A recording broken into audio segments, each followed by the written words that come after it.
So please welcome our two distinguished speakers. It's a great honor and pleasure for me to welcome all of you to this special conversation with Jack Ma. We are the first generation which can put an end to abject poverty. And we are also the last generation who can take some actions against the continuing accelerating climate phenomenon. I think when you give money to the others, not necessarily change the others, and not necessarily a change in the world. But when you give money, give action to the others, you are changing yourself. If only when everybody is changed, the world can be changed. If you want to be successful in the next 30 years, think about others more than think about yourself. The reason why we're working hard is not for us, in fact. We are working for our succeeding generations. And there are still many people, youth and women, whose political, economic, and social status and opportunities have not given properly.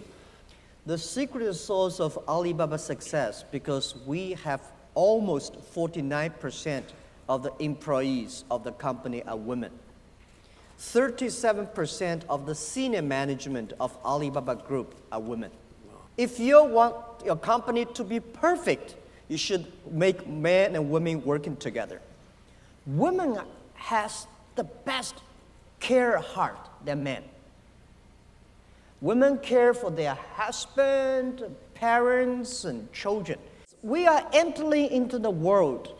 It's not a competition of muscle, it's competition of wisdom.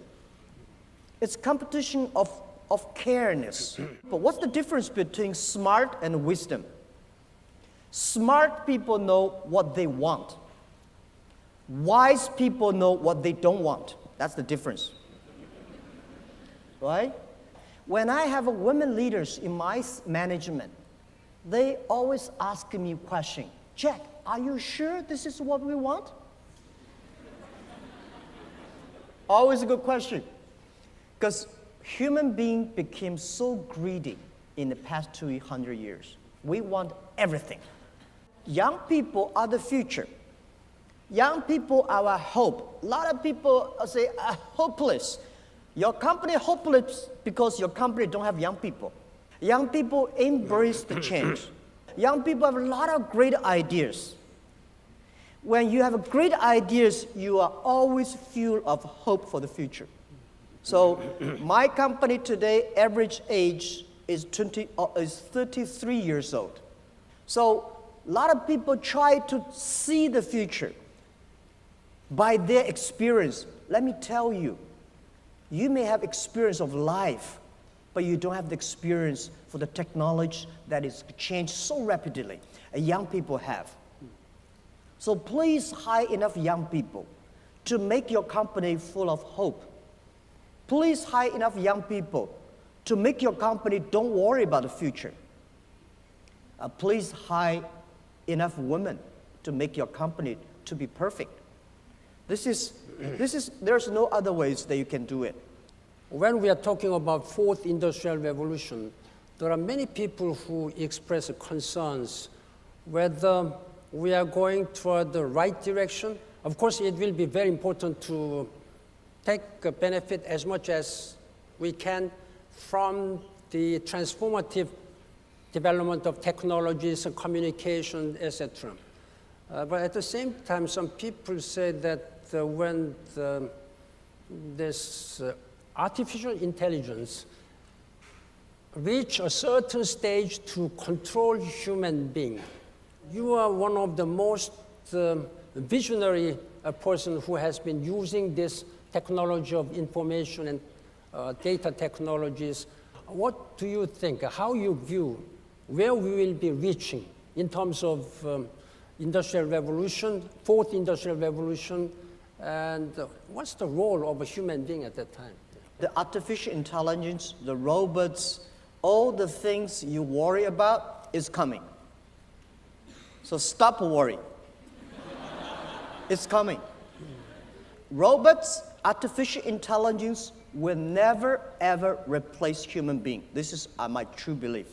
When car was invented, the people who hated was the horsemen. They tried to destroy all the cars. You cannot stop it. And we know one thing, that machine is stronger than man. When car and trains came, we know machine will run faster than man. So the day when AlphaGo came, I said, how stupid people, why want to compete with AlphaGo? AlphaGo, that machine will be smarter than play chess with you. Just like a car is going to be faster than human being. Human being shall play with human being. Human being shall not play with machine. Don't do it. They remember everything. They never get tired. They never get angry. They never get happy. So they calculate. Human being no have chance. So don't do that. But the world is not about smartness. The world is about heart. Wisdom is from the heart. Brain is about the knowledge. If you compete with the knowledge, machine will win. But if you compete about wisdom, machine has no chance. If you want to be successful, you should have a good high EQ, because EQ people love him, give him more opportunity. But if you don't want to lose quickly, you should have a high IQ. But if you want to be respected, continue to win, you should have LQ, the Q of love, which machine will never have it. So we have a responsibility to share our know-how, to improve our technology, using technology to enable people live better, instead of using technology to make yourself powerful or your company powerful. This is going to be disaster.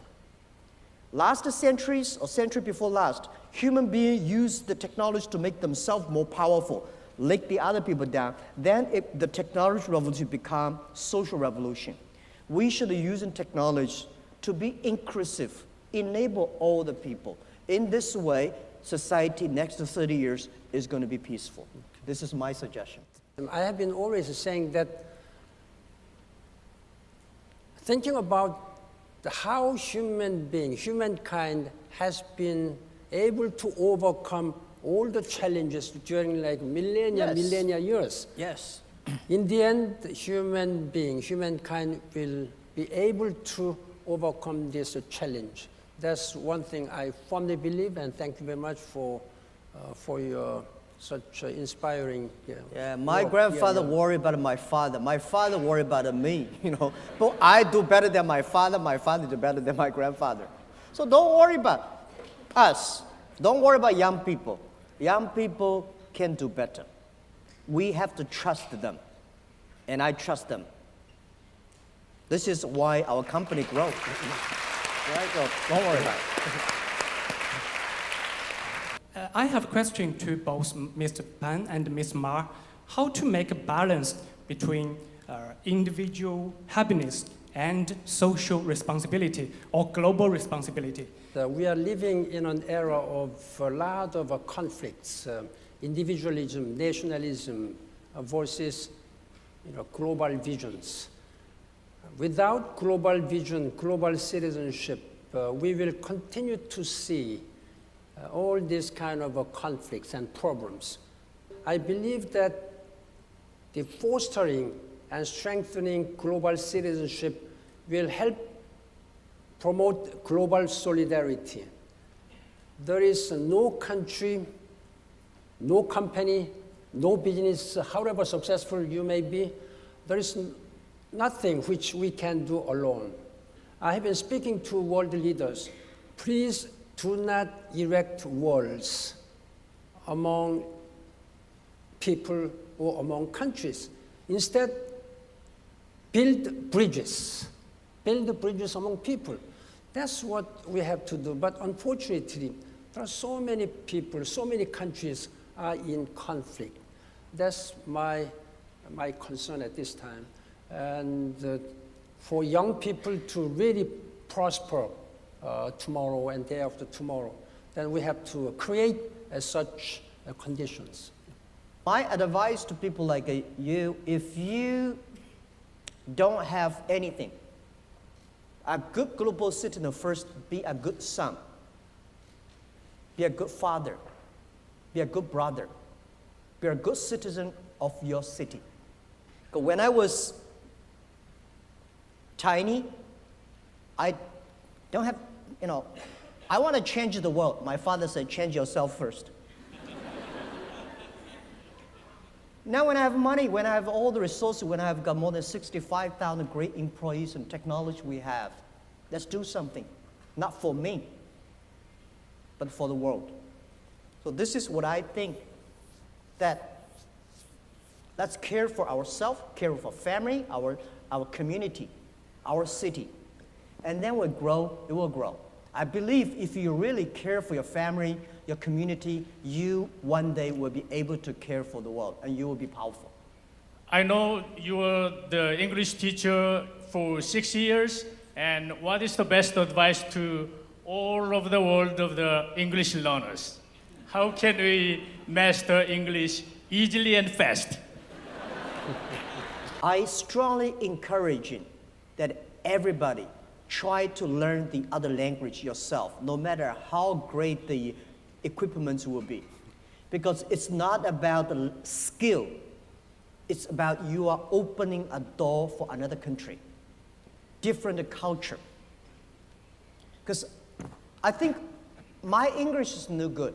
A lot of people speak excellent English, much better English than I do.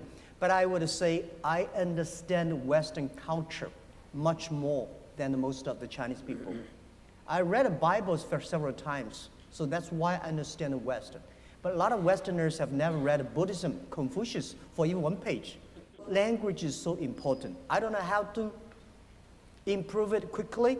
There's nothing can be quickly. If you want to be quickly, it's always no good. Slowly, enjoy it, they will be good.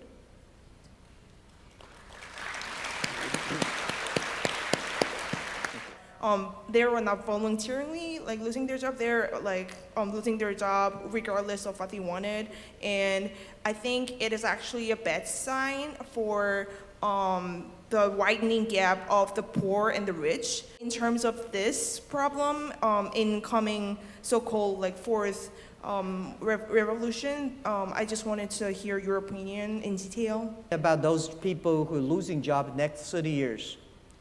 That worried me. But there's only one thing we think have to do is try to learn. There are a lot of opportunities today. Do not try to stick to tomorrow.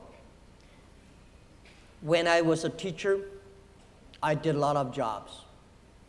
In my part-time, I was probably the busiest teacher. And when I was a student, I graduated from university, I applied so many jobs. All rejected. So I did a lot of part-time jobs. And I believe one thing, one day I will. When you're turned down, and let me tell you, one day the technology revolution is coming. If I prepare now, if I study now, one day I will be successful. So if you don't prepare, one day I will permanently lose my job. And remember, all the young people, that I don't think I will be able to sit next to such a great and honorable person like Secretary General and you guys. I never thought in my life I would be there. But when I was young, I thought one day I will be something if I do study, learn now. I overworked than most of young people. But I never disappear when I rejected by people, I never disappoint. I think I'm not qualified. These guys don't have the vision. All right, thank you.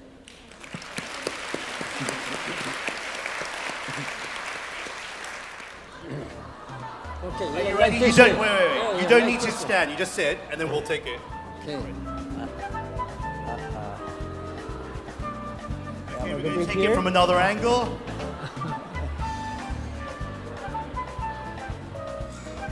Yeah, that will be that angle. And one more. Okay. Why don't you wave? That will be good. Okay, we Okay, good? thank you.